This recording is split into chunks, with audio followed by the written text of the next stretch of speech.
Isn't it crazy how one decision can wreck the next 50 years of your life? One dumb thing. Young people, please don't make big decisions too soon. And there's nothing as reprehensible as spending the rest of your life living with the consequences of a dumb thing you could have avoided. One thing about God, he is justice, but he's also mercy. If he were not a God of a second chance, this whole church would be empty right now. And most of us are probably on our 16th, 25th chance, not our second chance. What you did back there ain't got nothing to do with what God got for you. Do you know, man, that you can actually mess your life completely up and you can turn around and get it right? I lost everything twice. I'm just trying to tell you, man, God is really with you. You can make all the mistakes you want to make. God is in the forgiving business. You learn as you go. All of a sudden, God says, in the chaos, I am going to give you an opportunity to correct the mistakes of your past. I will not hold against you the bad choice of yesterday if you will correct it with the good choice of today. Opportunity comes in chaos. A chance to get it right.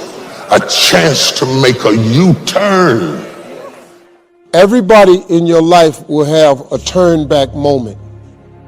You're going to have such a period in your life where it seems like it's not working. You're going to have a lot of trials and tribulations and challenges. And everybody has what's called a turn back moment, where the direction you're going, you will have to make a decision to keep going or you turn back. In the middle of a chaos, it changed the trajectory of destiny through a choice that was pushed out in the middle of a chaos. Don't run from the chaos. Stand still and let the chaos run from you. It is good to be uncomfortable. I've never met anybody who was terribly creative or strong in leadership who was also comfortable. Those exceptional people who are uncomfortable with the times and rise to the challenge because they refuse to allow the chaos around them to determine the conqueror within them. People who resist the toll to go down and stand fiercely in spite of opposition and say, I'm going to do it anyway. Move this mountain. It is not what your country can do for you, it is what you can do for your country. All of these statements are born out of bad times, not good times. It is the chaos of the time that creates the conqueror in the man. So when God gets ready to reveal to you what you have in you, he will often place you in the midst of chaos to push you like toothpaste out of a tube. It won't come out without pressure. Don't come against me now. I just lost my job. Don't come against me now. I'm going through a divorce. Don't come against me now. They're downsizing at my company. Don't come against me now. I'm not sure of myself. But it is the insecurity of the times that defines who you really are. You will not be challenged in your convenience. You will be challenged in your chaos. Don't be defined by your mistakes. We can all look back and see times where we gave in to temptation. It's easy to be defined by one moment in life, by divorce, by how we raised our children. The enemy is called the accuser. He would love to convince you to let that one mistake to cause you to live down on yourself. You may have failed, but you are not a failure. Don't let that mistake define who you are. People will try to define you by your mistakes. Remind you of all the times you failed, the times you didn't measure up. Some people will choose to remember your failures more than your victories. Despite the time you make sacrifices to help others, but when you make one mistake, don't be surprised if people don't try to convince you to live condemned. Well, God's not going to bless you. You went through the divorce. You gave in to temptation. Just sit on the sidelines. They don't determine your destiny. The only one that can stop you is you. If you wear labels that people stick on you, that will keep you from your destiny. You can't stop them from putting labels on you, but you can take them right off. I'm defined by what God says about me. I'm forgiven. My past is over. My failures are in my yesterday. And you know what? I'm not bringing them into today. What about the mistake? It's covered by mercy. What about the divorce? The times I've blown it, that's over and done. God is not judging you by one mistake. Why are you beating yourself up? Why have you settled where you are?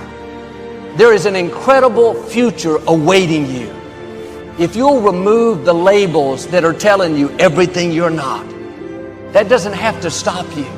The enemy would love for you to go through life living condemned, failure, unworthy. Do yourself a favor.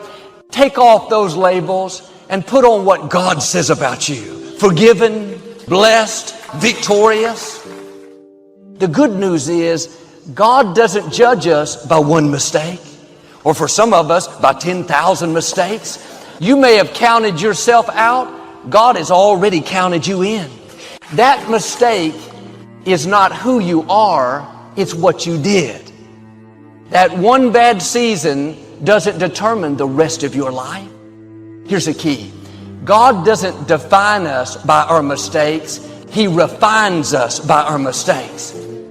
That addiction that you're struggling with, that is a season, not a lifetime. Don't let it become permanent. Put on some new labels: free, whole, restored. You may have made mistakes, but you have to learn to forgive yourself. Sometimes we can forgive others easier than we can forgive ourselves. I blew my marriage, wasted years of my life on drugs. You can't change what's behind you, but you can do something about what's in front of you. God's mercy is bigger than any mistake that you've made. Quit dwelling on everything you've done wrong, how you didn't control your temper. The moment you ask God to forgive you, He forgave you. Quit replaying your failures, thinking of the times that you didn't measure up. That's just making you more guilty, more condemned. God knows we're not perfect. He knows we're going to make mistakes. God already knew it was going to happen. You're still going to accomplish your dream. You're still going to meet the right person. Now do your part. God is saying, get back in the game. There will be times God takes you into things you don't understand. The door closed. The contract didn't go through. Thinking, God, I was being my best. What did I do wrong?